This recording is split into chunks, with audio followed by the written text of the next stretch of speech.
नमस्कार दोस्तों, श्री राधे। मैं अंशुल त्रिपाठी, आपका ज्योतिषविद एवं वास्तु शास्त्री। आप देख रहे हैं अपना पसंदीदा चैनल ज्योतिष पंचांग। मित्रों, आज हम बात करेंगे शौचालय में सीट की दिशा किस तरफ होनी चाहिए। मलत्याग करते समय आपका फेस किस तरफ होना चाहिए, और शौचालय के संबंध में कई महत्वपूर्ण चीज़ों पे हम आपसे बात करेंगे। सबसे महत्वपूर्ण चीज़ और सबसे पहली चीज़ मैं आपसे बात कर लेना चाहता हूँ कि आदिकाल से ही आपने देखा होगा कि वास्तु में सारी चीज़ों का अपना एक स्थान निश्चित रहा है। जैसे अग्निकोण पर निर्विवाद रूप से किचन को स्थान मिला है, लेकिन लैट्रिन के संबंध में आए दिन आप सुनते होंगे कि कोई दक्षिण, कोई पश्चिम, और कहीं नैऋत्य कोण के बारे में, कुछ जगह वायव्य कोण के बारे में भी वर्णन प्राप्त होता है। उसके कई महत्वपूर्ण कारण हैं। आदिकाल में लैट्रिन घर के अंदर की व्यवस्था में न्यूनतम था। बड़े बड़े राजमहलों में भले ही इसकी एक टेम्परेरी व्यवस्था की जाती थी, लेकिन आम जनमानस के घर में लैट्रिन की व्यवस्था नहीं होती थी, क्योंकि शौचालय घर के अंदर उसकी एनर्जी को खराब करता है।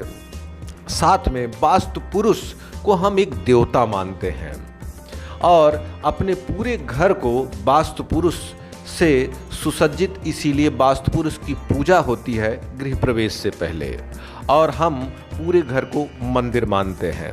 इसीलिए आपने सुना होगा कि आपके पूर्वज कहते हैं कि सुबह उठने के बाद सबसे पहले घर की सफाई कर लेनी चाहिए, अर्थात अपने मंदिर को साफ कर लेना चाहिए और पूजा पाठ करना चाहिए।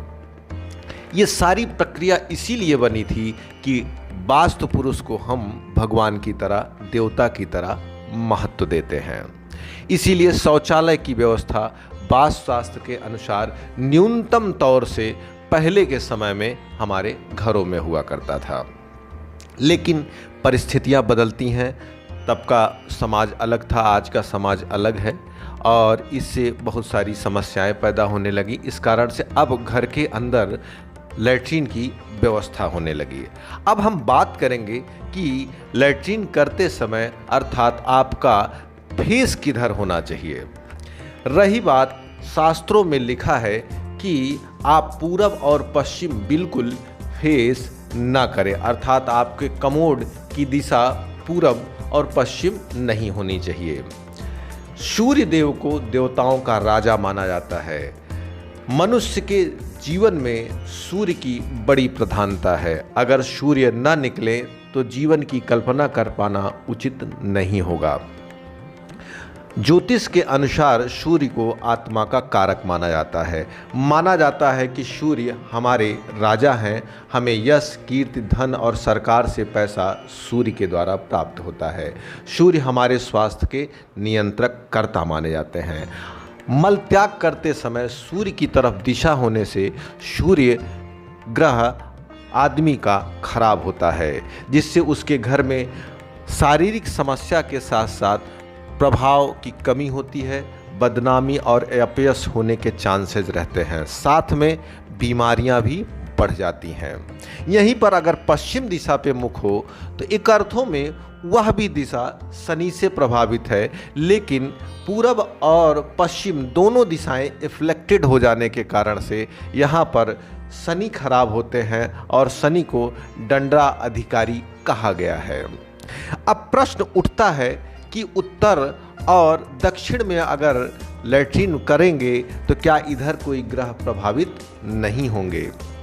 होते इधर भी हैं, लेकिन हम वास्तु या किसी भी विज्ञान में किसी भी समस्या का जो सबसे न्यूनतम नुकसानदेह पक्ष होता है उसकी कल्पना करते हैं। इसीलिए वास्तुशास्त्रियों ने लिखा है कि उत्तर और दक्षिण दिशा में अगर शौचालय का मुख होता है, अर्थात उधर मुख करके बैठता है आदमी, तो वह दिशा आपके लिए श्रेष्ठ मानी जाती है। इस संबंध में भी कई विचार हैं।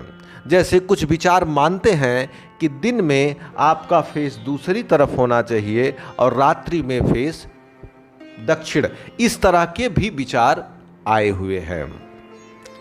दिन में कहा जाता है कि दक्षिण दिशा में फेस नहीं करना चाहिए, रात में उत्तर दिशा में फेस नहीं करना चाहिए।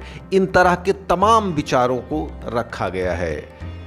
इस तरह से ऐसे तमाम विचारों की स्थिति में आप इतना अगर कर सकते हैं कि आप दक्षिण या पश्चिम ही रखें तो उचित माना जाएगा। यह विवाद अपने आप में पूर्ण प्रमाणित नहीं है कि स्थित रूप में आप उत्तर ही करें कि दक्षिण करें, लेकिन हाँ, पूरब और पश्चिम के लिए सारे शास्त्रों ने मना किया है कि इस दिशा में शौच करते समय आपका मुख नहीं होना चाहिए। शौचालय के क्रॉस वेंटिलेशन की व्यवस्था जरूर होनी चाहिए। यह बात पुराने समय की नहीं है, एक मॉडर्नाइज रूप से तैयार की गई है, क्योंकि घर की एनर्जी आपके शौचालय के होने के नाते कहीं न कहीं से डिस्टर्ब होगी। तो आप अगर उसको क्रॉस वेंटिलेशन बाहर की तरफ करेंगे तो जो उसकी निगेटिव एनर्जी आपके घर में है, जो एक दूषित एनर्जी घर में प्रवेश करती है, वह जब बाहर निकल जाएगी तो आपके घर में जो लैट्रीन होने का वास्तु दोष है वह नहीं होगा। क्यों? क्योंकि मैंने पहले ही आपसे कहा था कि घर में आदिकाल में शौचालय की व्यवस्था न्यूनतम थी। बड़े बड़े राजमहलों में भले होती थी, वो भी एक टेम्परेरी लैट्रीन की व्यवस्था की जाती थी। ज़्यादातर अस्थायी शौचालय की ही व्यवस्था थी, लेकिन वर्तमान में अस्थायी शौचालय होने के नाते कोशिश करें उससे जो एनर्जी निकलती है वह एनर्जी, अर्थात उससे जो भी हवा या गैस वहाँ पर उत्पन्न होती है वह घर से बाहर ही जाए तो श्रेष्ठ माना जाता है। इसीलिए क्रॉस वेंटिलेशन हर हाल में आप करें। और कुछ लोगों ने प्रश्न किया, क्या हम सीढ़ी के नीचे भी लैट्रिन? बिल्कुल नहीं। शौचालय में आदमी सबको वहाँ पर काफ़ी देर या कुछ न कुछ समय दिन भर में बिताना ही पड़ता है। तो इस स्थिति में सीढ़ी के नीचे जब आप बैठेंगे तो सीढ़ी की जो नकारात्मक ऊर्जा होती है वह आपको काफ़ी पीड़ित करेगी, जिसके कारण से आपके स्वास्थ्य में समस्या आ सकती है। साथ में मानसिक स्थिति आपकी बेचैन रहेगी, और आपकी मानसिक स्थिति और स्वास्थ्य अगर बेचैन होगा तो इससे आपकी आर्थिक, सामाजिक, पारिवारिक सभी स्थितियां कहीं न कहीं से प्रभावित होंगी। कुछ लोग करते हैं कि हम इसको पूरब उत्तर को बिल्कुल नहीं, यहाँ पर शौचालय का होना बिल्कुल अच्छा नहीं माना जाता। ब्रह्म स्थान में भी होना शौचालय का अच्छा नहीं माना जाता।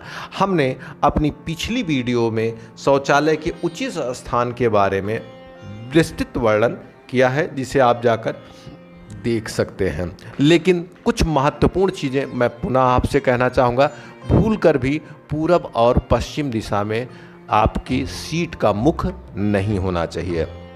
उत्तर या दक्षिण में शास्त्रों में दोनों स्थितियां लिखी गई हैं। आप ये ना चिंता करिए कि मेरी तो उत्तर है, मेरी तो दक्षिण है।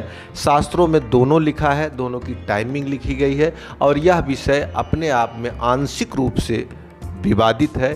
कोई ऋषि कुछ कहते हैं, कोई ऋषि कुछ कहते हैं, इसलिए आप कोई भी दोनों में दिशा रखते हैं तो श्रेष्ठ है। लेकिन पूरब और पश्चिम के बारे में सारे ऋषियों ने एक मत दिया है, इस दिशा में बिल्कुल मुख नहीं होना चाहिए।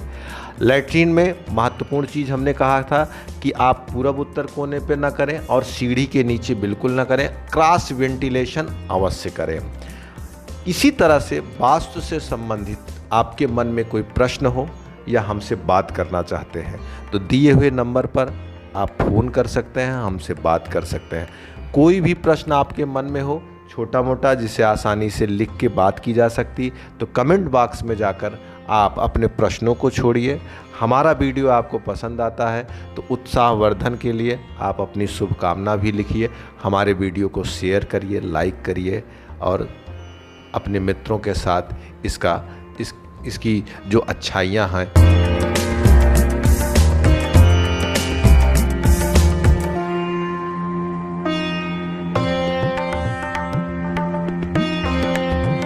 करती हूँ आपको वीडियो पसंद आया होगा तो इसे लाइक करना ना भूलें ज्योतिष और पंचांग से जुड़ी जानकारी हम आपके लिए लाते रहेंगे। तो आपके अपने YouTube चैनल ज्योतिष पंचांग को सब्सक्राइब करें और बेल आइकन जरूर प्रेस करें ताकि आपको लेटेस्ट वीडियो की नोटिफिकेशन लगातार मिलती रहे।